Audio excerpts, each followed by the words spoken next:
I was going to wait and record this after the post-game press conferences and hear what Dan Campbell had to say and all of that.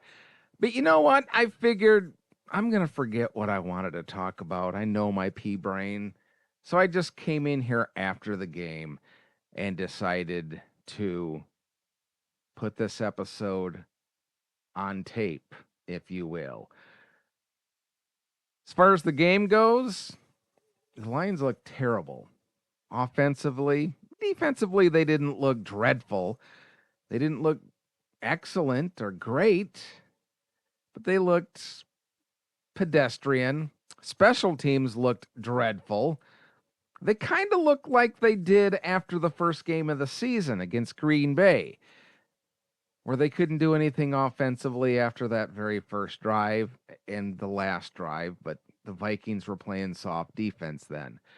So hopefully, like that first game of the season and the rest of the first half of the season, the Lions will wake up and play a little bit better. And they better next week because they play the Commanders, and that's going to be a tall task.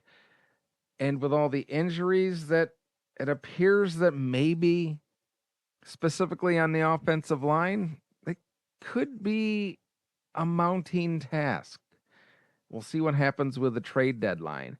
But what I really wanted to talk about was some of my fellow fans, specifically those who go to social media during the game and like to play the referee card. Were there some blown and bad calls? Yes, absolutely.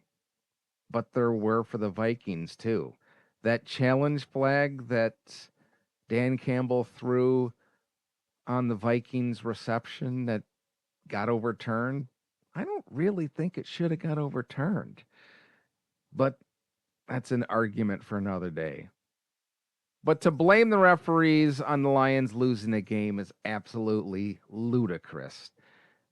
They did not cost them the game.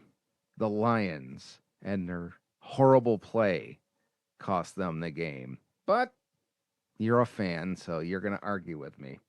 If you want to, let me know in the comments.